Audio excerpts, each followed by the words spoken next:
سامنے کھڑی موٹی سیاہ عورت کو مخاطب کیا، جو آواز پر پلٹی اور پھر بریڈ کا پیکٹ اٹھا کر اس کی طرف آئی، مگر اس کی جلد دیکھ کر منہ کھلا رہ گیا۔ پیکٹ ٹرالی میں تقریباً پھینکا اور خود بدک کر 2 قدم پیچھے ہٹی۔ مجھ سے دور رہو، تمہیں تو ڈینگی ہو رہا ہے۔ ڈینگی؟ ملازمہ چل رہ گئی، پھر ادھر ادھر دیکھا۔ عورت اب آگے بڑھ گئی تھی، کسی اور نے نہیں سنا تھا۔ وہ سر جھٹکتی ٹرالی دھکیلتی گئی، البتہ چہرے پر پریشانی کے آثار دکھائی دیتے تھے۔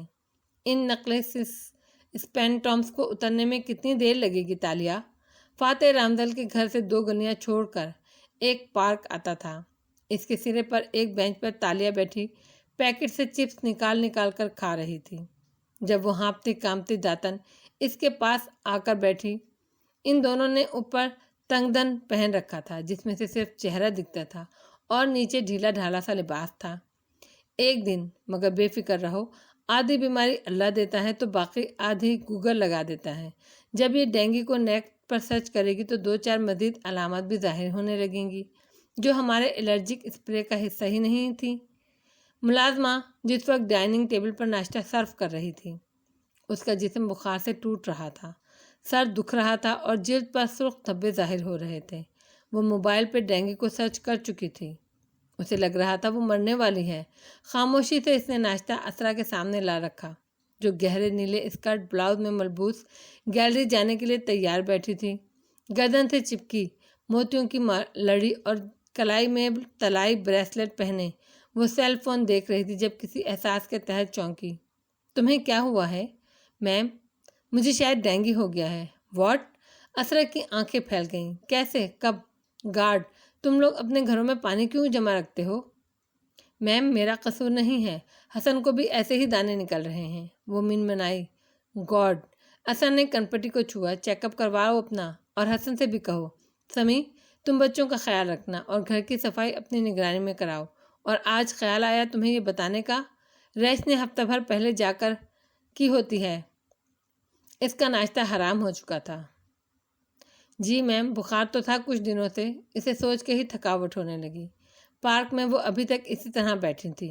تالیہ مسلسل چپس کھا رہی تھی، داتن بار بار گھڑی دیکھ رہی تھی۔ کتنا انتظار کرنا ہے مزید؟ چند منٹ مزید، وہ مسکرا کر بولی تھی۔ مسز فاتح اب تک پیسٹ کنٹرول فون کر چکی ہوں گی۔ چند منٹ گزرے اور پیسٹ کنٹرول کی ایک بڑی سی وین قریب سے گزری۔ تالیہ نے گردن موڑ کر دیکھا، سیاہ حجاب کے حالے میں اس کا چہرہ دمک رہا تھا اور لبوں پر مسکراہٹ تھی۔ وین کی ڈرائیونگ سیٹ پر بیٹھے چینی نوجوان نے اسے دیکھ کر صرف سر کو خم دیا اور وین روک لی۔ چلو، وہ تیزی سے اٹھی اور آگے پیچھے دونوں وین کی طرف بڑھ گئیں۔ وین کی پچھلی طرف سوار ہو کر انہوں نے اپنا تندرک اتار دیا۔ نیچے دونوں نے پیسٹ کنٹرول کا زرد یونیفارم پہن رکھا تھا۔ تالیہ نے اپنے بیگ سے ٹوپیاں اور ماسک نکال کر داتن کی طرف بڑھائیں۔ پچھلی طرف ایک ہی ورکر بیٹھا تھا جو ان سے واقف لگتا تھا۔ اس نے جلدی جلدی ان کو سلنڈر اور دوسری چیزیں تھمائیں۔ کوئی گڑبڑ نہیں ہونی چاہیے کیت، داتن نے روبدار آواز میں اسے گھورا تھا۔ یہ تیسرا اس کام ہے جو ساشا میں اور آپ کر رہے ہیں۔ پہلے کبھی گڑبڑ ہوئی ہے کیا؟ ہم پیسٹ کنٹرول میں نوکری ہی اس لیے کرتے ہیں تاکہ ڈینگی اس کام کر سکیں۔ اگر ہماری جگہ آپ جعلی ورکر لے کر آ جاتی تو بعد میں بھانڈا پھوٹ جاتا۔ اب ہمارا سارا کام لیگل ہے، وہ برا مان کر بولا تھا۔ اور سنو، داتن کہنے لگی تو تالیہ نے دبی آواز میں اسے ٹوکا۔ زیادہ باتیں نہیں کرو اس سے، موٹی، شرم کرو، میں تمہاری ماں کی عمر کی ہوں، غلط، تم میری دادی کی عمر کی ہو۔ چند منٹ بعد فاتح رامدل کے لان میں ورکر اسپرے کرتے نظر آ رہے تھے۔ اسرا بادل نوخاستہ رک گئی تھی مگر کار میں بیٹھی تھی۔ ملازم نگرانی پہ کھڑے تھے۔ ورکرز کا ہیڈ آصف اونچی اونچی ہدایت دے رہا تھا۔ سارے میں گھنی دھند پھیلی تھی۔ داتن لاؤنج میں اسپرے کروا رہی تھی۔ ایسے میں سب کو مصروف پا کر تالیہ دھند میں فاگ گلاسز کی مدد سے دیکھتی آگے چلتی آئی۔ وائی فائی جام کر دیا تھا اور ہوم الارم گارڈ نے خود ہی آف کر دیا تھا۔ کہا تھا نا وہ ہمیں خود دعوت دیں گے اب، تالیہ کان میں لگے ننھے سے آلے میں بولی۔ ایسا ہی ایک آلہ داتن کے کان میں بھی لگا تھا۔ اس نے لاؤنج کے پرلے کو کونے سے اسے اشارہ کیا۔ کوئی اس سے متوجہ نہیں تھا۔ تالیہ تیزی سے بیڈ روم میں گھس آئی۔ اندر آ کر اس نے گلاسز اتارے اور گردن گھما کر اطراف کا جائزہ لیا۔ سادہ کمرہ، سادے پردے، خالی دیواریں، بیڈ سائڈ ٹیبل پر رکھی ایک ننھی بچی کی تصویر اور ساتھ میں مسکراتا فاتح۔ تالیہ آگے آئی اور ڈریسنگ روم کی الماریاں کھولیں۔ مردانہ کپڑے ٹنگے تھے۔ یہ فاتح رامدل کا کمرہ تھا۔ بریسلیٹ تو مسز فاتح کے کلائی میں رکھتی ہیں، مگر ایک اینٹک تحفہ انہوں نے یقیناً الماری یا لاکر میں رکھا ہوگا۔ مگر تالیہ، تم تو کہہ رہی تھی فاتح نے تینگو کامل کے بیٹے کے منہ پر کہہ دیا تھا وہ سکہ اصلی نہیں ہے۔ ہاں، اصلی نہ صحیح قدیم تو ہے نا، کوئی اینٹک ایسے ہی پھینک تو نہیں دیتا، اور مسز اسرا جیسی آرٹ کلیکٹر تو بالکل بھی نہیں۔ اب وہ جلدی جلدی دراز کھول رہی تھی۔ مختلف خانے چیک کیے، پھر آخری الماری کھولی تو دیکھا سامنے کونے میں ننھا سا سیف نصب تھا۔ سیف کی حیت دیکھ کر وہ مسکرائی۔ آج ہمارا اچھا دن ہے بڑھیا، کان میں لگے آلے میں وہ بولی، کیونکہ اتنے بڑے لیڈر نے اپنی قیمتی چیزوں کو چھپانے کے لیے صرف ایک فائر سیف کا سہارا لیا ہے۔ کیا فائر سیف؟ دروازے کے باہر کھڑی داتن نے حیرت سے سرگوشی کی، پھر اندر آتے ملازم کو دیکھا تو اس پر برس پڑی۔ تم بغیر ماسک کے اندر کیا آ رہے ہو؟ کینسر کروانا ہے؟ پھیپھڑے خراب کروانے ہیں؟ جانتے ہو یہ کیمیکل کتنے نقصان دہ ہیں؟ ماسک پہن کر آؤ۔ ملازم ہڑبڑا کر باہر بھاگا۔ میرے کان میں مت چیخو۔ اندر سیف کے سامنے گھٹنوں کے بل بیٹھی تالیہ نے برا منہ بنایا، پھر اپنا ننھا بیگ زمین پر رکھا۔ تجوریاں مختلف قسم کی ہوتی ہیں۔ فائر سیف وہ تجوری ہوتی ہے جو اگر گھر کو آگ لگ جائے اور تجوری 2-3 گھنٹے جلتی بھی رہے تو اندر کی چیز محفوظ رہتی ہے۔ ایسی تجوریوں میں لوگ قیمتی کاغذات رکھتے ہیں اور ان کو کھولنا آسان ہوتا ہے۔ دوسری قسم کی تجوریاں جو زیورات یا رقم کے لیے ہوتی ہیں ان کو برگلری سیف کہا جاتا ہے۔ جلتی یہ بھی نہیں ہے، مگر چوروں کے لیے ان کو کھولنا بہت کٹھن ہوتا ہے۔ تم مقناطیس لائی ہو؟ داتن نے دبی سرگوشی میں کہا۔ تالیہ سارا زیادہ راہ ساتھ اٹھاتی ہے میڈم۔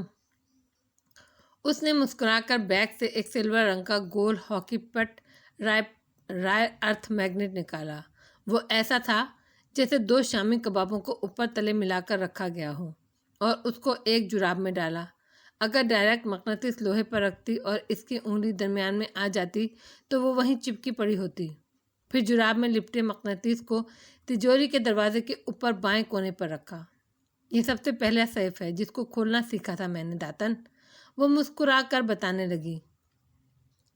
اس کے اندر جو کنڈا دروازے کے لاک کو جوڑے ہوئے ہے وہ مقناطیس کے ساتھ چپک جاتا ہے، یوں، اور اس سے مقناطیس آہستہ سے دائیں طرف پھیرا تو دروازے کے دوسری طرف کنڈا ہلنے لگا۔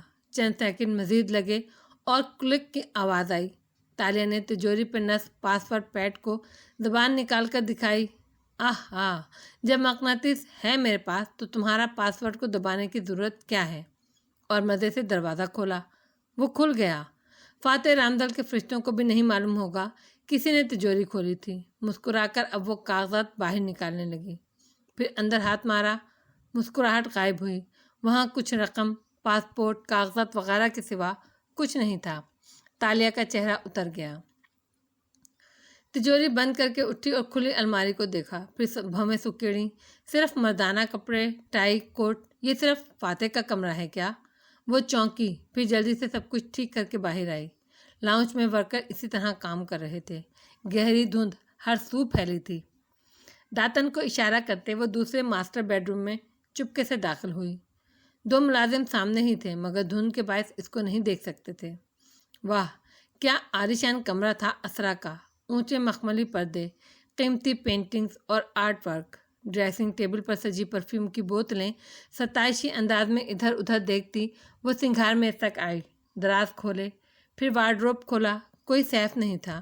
بیڈ سائڈ ٹیبل چیک کی مگر بے سود۔ ٹھہرو، وہاں ایک ریموٹ پڑا تھا، یہ بلائنڈر کے ریموٹ جیسا تھا۔ اے سی کا تو نہیں تھا؟ تالیہ نے ریموٹ کا ایک پینٹنگ کی طرف اشارہ کیا اور بٹن دبایا۔ پینٹنگ آہستہ سے دائیں طرف ہٹی اور دیوار میں خانہ نظر آنے لگا۔ اندر یقیناً سیف تھا۔ وہ مسکرائی اور آگے بڑھی، مگر جیسے ہی قریب آئی مسکراہٹ پھیکی پڑی، دل دھک سے رہ گیا۔ جلدی کرو تالیہ، داتن اس کے کان میں شور ڈالے ہوئے تھی۔ داتن، اس کو اپنی آواز گہری کھائی سے آتی سنائی دی۔ سیف مل گیا ہے، مگر یہ TL30 سیف ہے، گروپ 2 کمبینیشن لاک۔ اس نے دروازے پہ لگے پہیے کو چھوا۔ اگر اس میں ڈرل سے سوراخ کروں تو دروازے کے اندر شیشے کی تہ ٹوٹ کر اس کو مزید مشکل طریقے سے لاک کر دے گی۔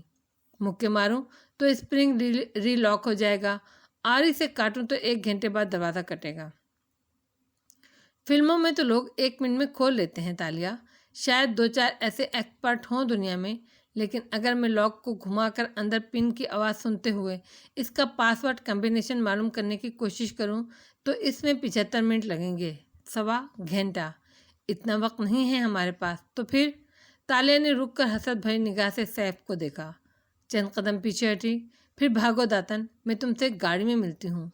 داتن تیزی سے باہر کو نکلی، چہرہ جھکائے دھند میں چلتی وہ گھر سے باہر نکل آئی، سڑک پار کی، پارک تک آئی۔ ان کی کار وہیں کھڑی تھی۔ داتن نے بیٹھتے ہی اپنا ماسک اتارا اور ادھر ادھر دیکھا۔ تالیہ ابھی تک آئی نہیں تھی۔ وہ کچھ دیر انتظار کرتی رہی۔ تالیہ کدھر ہو؟ اسے فکر ہوئی۔ تالیہ کی پھنسی پھنسی سی آواز سنائی دی، داتن وہ ملازم آ گیا تو میں الماری میں چھپ گئی، وہ مجھے الماری میں لاک کر گیا ہے۔ داتن کے پیروں تلے سے زمین نکلنے لگی۔ تالیہ یہ کیسے ہوا؟ داتن مجھے نکالو، میرا دم گھٹ رہا ہے۔ میں کیا کروں؟ تم پریشان نہ ہو، میں کچھ کرتی ہوں۔ داتن کو ٹھنڈے پسینے آنے لگے۔ داتن مجھے نکالو، مجھے سانس نہیں آ رہا۔ اوہ خدایا پلیز مجھے بچا لو، میرا دمہ خراب ہو رہا ہے۔